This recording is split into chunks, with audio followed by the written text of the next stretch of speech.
Michael, I see you're in here. Michael has requested to be camera off, so he and I will be talking back and forth. But Michael, why don't you go ahead and introduce yourself, and thank you for being here. Likewise, thank you for the opportunity of engaging with you. I thoroughly enjoy your videos, and that's why I thought now might be a great platform to do it. So my question is specific around inherited IRAs. So a little bit of context. I am 61, about to be 62. I have a desire to retire at the end of this year. And I've got an inherited IRA that I received 4 years ago. I started the RMDs 4 years ago. I've been taking a minimal amount out because I'm still working with my income. And I am, there's a number of questions all built into this. So if I am to retire, in December, I've got roughly 3 years of runway time to get to 65. And I have a chunk of cash that I have set aside that can take care of my spending, which would be about 12 grand a month over a 4-year period. My goal is to get there to 65 with that. But as I began to think through this, does it make sense? And there's a lot of things that are spinning here. So do I push out the RMDs until the end of the year because I'm going to get hit with IRMA charges? Do I think about a Roth conversion and again, push out the RMD as opposed to doing them now? I can't, and these are large RMDs, so I can't take advantage of ACA. Should I push it out because of, the ability to get into HSA or ACA?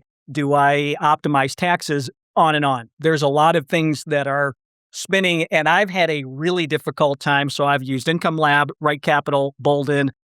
I have been unable to model this effectively to better understand. So goal is to not touch anything in my portfolio until at least 65, if not more. So that's Social Security, that's my existing portfolio, et cetera. So if you need more context, questions, but that I'd like to ask a couple questions. Yes, that was a lot to hold at once, but I think I have the rough gist. Let me see if I can repeat it back. And then I'd like to ask 1 or 2 follow-up questions. So if I'm not mistaken, you're 61 or very close to 62, or maybe just turned 62? 61, yeah, I'm 61, will be 62 in April. So I would just turn 61, but looking to retire at the end of the year in December. Okay. We have a case that I've worked on that is pretty similar to this, actually. They're a little younger, but very similar kind of layout, like inherited IRA, subject to the 10-year rule, have all these other concerns, including like if retiring early, how do they handle health insurance? How do they handle Roth conversions? They have a substantial additional pre-tax balance. And so I don't know some of that detail exactly for your specific case, but that's okay. We don't need to get like every number. Just give me a sense. How big is the inherited IRA? Just curious. 1.8 million. Okay. All right. Yeah. That's part of the challenge. I mean, I less have this, but there are some challenges that go along with that because of the things that I just talked about. If I continue on, which, part of the reason why I had thought about, hey, retire at the end of the year, because now I can double, triple, quadruple the size of the RMDs. Yeah. My current income is large, so taking my RMDs is minimal because I'm trying to stay in a 24% tax bracket as opposed to bumping up. So if that's possible, but I can bump up the RMDs much larger once I retire because I won't have any income. So do I live on that? Do I keep the cash that I have, et cetera? Yeah. So I have a large portfolio in addition to the inherited IRA. How large is your outside of the inherited IRA pre-tax balance, just roughly? About 1.9, 1.8. And the inherited IRA was the decadent. Did they already have RMDs in play, or were they not already taking RMDs? They had started RMDs. Came from my father. He was 87 at the time when he passed. Okay. Okay. So you're okay. Yeah, you're in a tricky position. I'm not actually sure there's going to be that much you could do. I'd have to sit. This is like a case I don't think I would be able to like wing off the cuff, but I think. Well, actually, let me ask you back. What would be your optimal outcome that you would like to see if it's even possible? Maybe we start with just saying like, what directionally would you like to try to achieve? Or are you feeling like I actually just don't even have a sense of what's possible. So it's hard to actually consider that. Achieve in what sense? Meaning like, how do I say? Like, are you trying to think about one specific like thing you should try to prioritize or not? Like, how should I handle Roth conversions given this issue, or more broadly, like total retirement? Like, what's the optimal way to handle the inherited IRA given all these other considerations? Hopefully, that was clarifying. I don't even know if it was. It was. I would probably lean towards the latter. I'm looking to optimize partly because of taxes for a number of different things, but the IRA one, certainly there's going to be a tax implication and will be until this is depleted. But Yeah. maybe that makes sense if do I wait and do Roth conversions now because I will not have that cash, or I have looked at other options from the medical piece. I can't take advantage of ACA because of the number. So do Yeah. I, move out the RMDs for a few years? How do I So, optimize? if I may ask as well, you mentioned this twice now. Why are you thinking to use the cash for the first few years?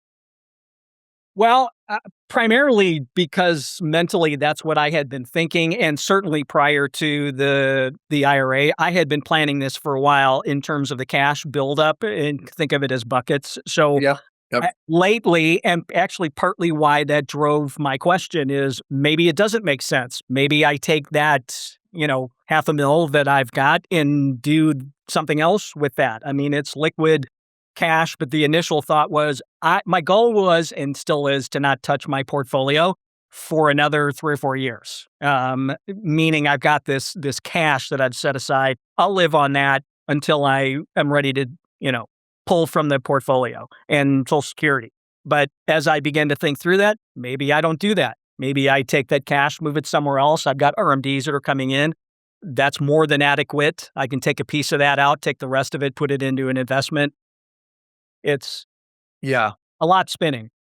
Yeah, I think you have a lot of details here, and it would warrant a little more attention. But I think there are interesting things to probe here. So one is, and I'm just putting this as like a placeholder to put a pin in it to the side for a minute, which is the mental commitment to using the cash or not initially.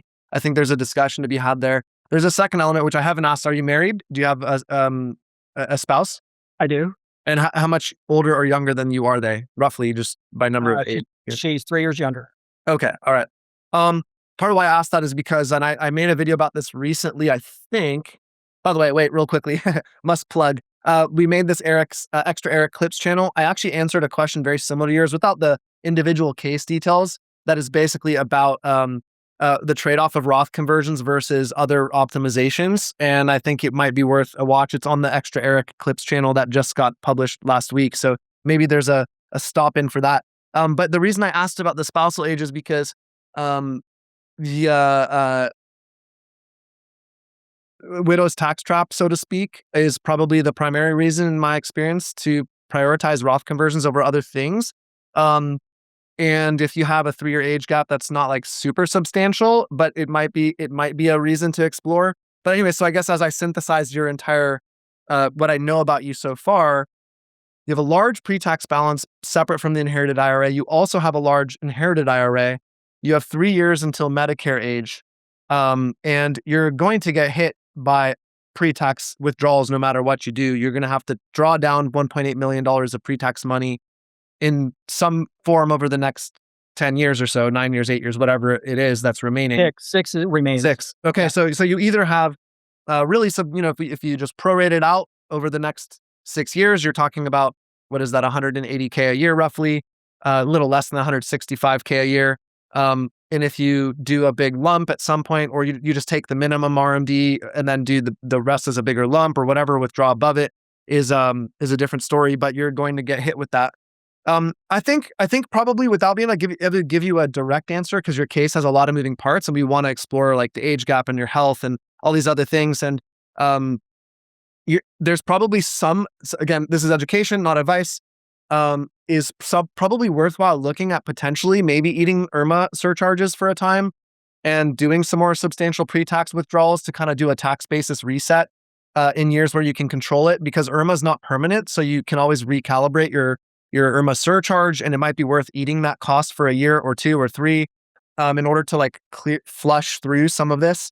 I probably would also explore using less of the cash. It depends on how you're invested, and this is something I probably can't go too detailed on in this because compliance-wise, investments are really tricky.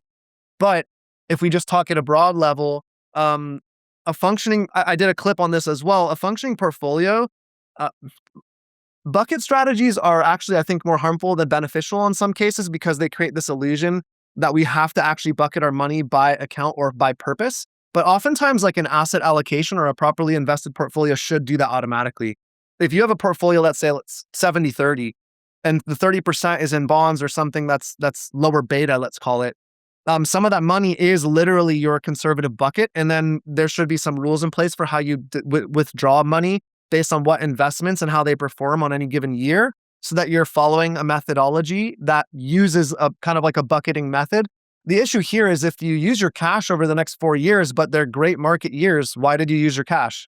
You know what I'm saying? And it kind of removes a planning tool that you could use, and it didn't provide you any actual buffer against sequence of returns because you didn't have bad returns. Does that make sense conceptually?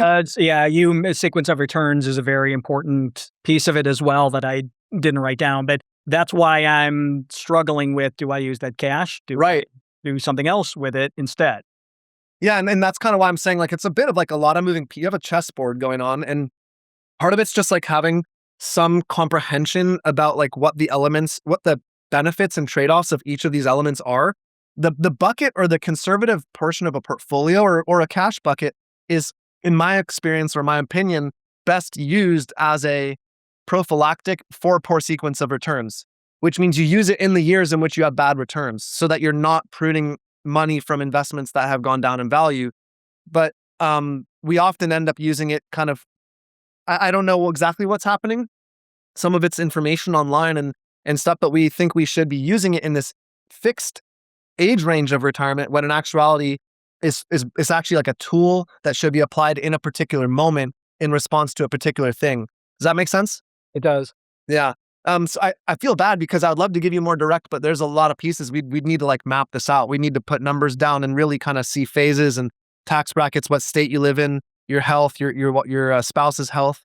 What I can say is you probably do have a pretty good opportunity of like arbitrage in the sense of like if you do things right, you can actually like reset tax basis, do some kind of like mixed pro rata withdrawals in certain years, and really map this out in a clean way. But I think is beyond my ability in a 15-minute live improvised response. Unfortunately, Michael, I wish I could give you a better, more detailed response. Yeah, my goal ultimately is, can I retire at the end of the year?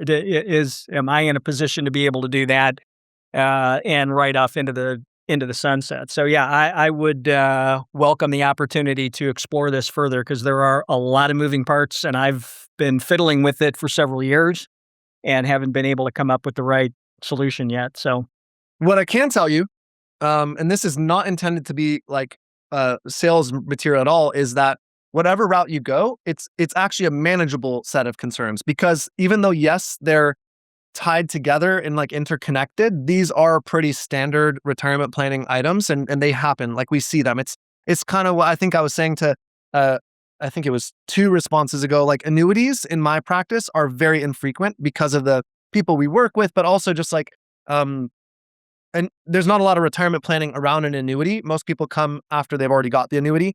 But in your case, inherited IRAs mixed with pre-tax balances, that's a very standard kind of retirement planning exercise. It's just complex in that it needs like attention to detail. So hopefully that makes sense. But we can obviously chat offline and see if there's something to be done there. But I do think you have some opportunities. And I guess the things that you could sit and just consider on your own would be reevaluating your portfolio composition such that like, do you really need, how does this cash bucket fit into that? Like, is your allocate, like, I'll give you an example. This is something practical you could take away. This was in the clip that I made on the other channel, but I'll repeat it because it's really useful. If someone has a 70-30 portfolio, let's say they have $2 million and it's 70% stock and 30% bonds, and then they have a cash bucket of $300,000, their portfolio is not a 70-30. Their portfolio is, instead of 2 million, it's 2.3 million. And that 3 million is very conservative and probably tilts their portfolio down by whatever it is, 15%. Does that make sense? So it's actually really like a 55-45 portfolio. Does that make sense? Oh, 100%. Yeah, I think in those terms for sure. Yeah. Okay, cool. So you could look at your own portfolio, say, how does this fit and is it in alignment? And then we could, have its own discussion about whether that's more than is necessary in terms of conservativeness, because that's a psychological personal preference. It's not a formulaic thing. The other thing that's worth looking at is I probably would look at potentially, if I were exploring the case, I would want to run some scenarios where I take bigger withdrawals out of the inherited IRA, even though it might trigger IRMA. Okay. I'm not saying you should do that, but I think it's worth exploring. Yeah. Well, and that's exactly what I'm getting at is I want to explore that. What would optimize? Is it IRMA and that's okay, we do that? Is it Roth conversion and I wait and do RMDs or push a couple of those years out? Though that's ultimately what I'm looking at. How do I model that with a number of different scenarios to optimize everything tax-wise? I'll tell you, I built a video that's going to come out on Wednesday that is a very similar to this. It's basically what I would call like the structure of it is a mounting scenarios where it's basically you take a baseline scenario and instead of going straight to the optimal scenario and putting the two scenarios side by side, what it is, you build a series of individual small changes and then you end up with, like, let's say an accordion of 4 or 5 or 6 that, let's say the baseline has no optimizations. Then you run one test only, which is, let's say, withdrawing larger amounts from the pre-tax inherited IRA.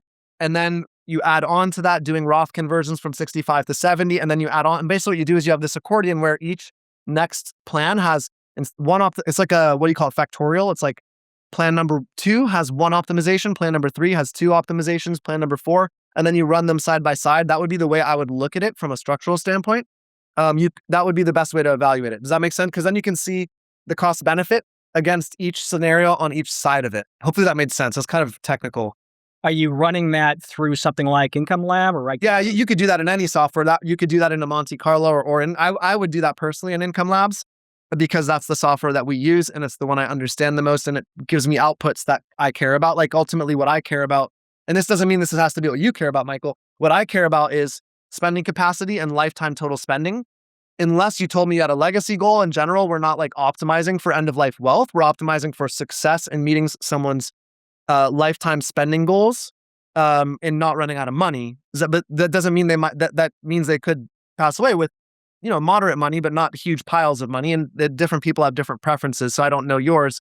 And I think until we would know those things, it would be hard to say exactly. But I hopefully I haven't deviated too much. Did that make sense? It does. Yep. And I don't want to take any more of your time as well. You've been very gracious in the question. So I very much appreciate it. Gives me some things to think about and would welcome the opportunity to chat a little bit more. Okay, great. Well, thank you, Michael. Well, we'll Karen will reach out and we can figure out a time to set that up. So thank you for the great question and the great dialogue.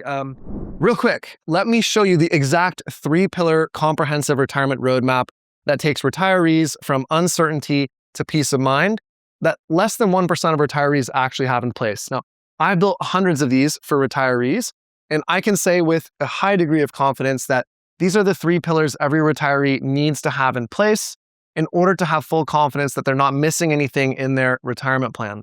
And I broke each of these down by the specific questions. You can see them here that each needs to be answered and the best way to answer them. Now, we've done this across pre-retirees, recent retirees, married couples, single retirees, $1 million portfolios, $10 million portfolios, all the above, and it works. And it's my gift to you today. It's absolutely free.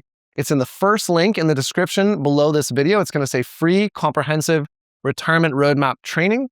Just click the link, enter your info, and you'll get instant access all for free.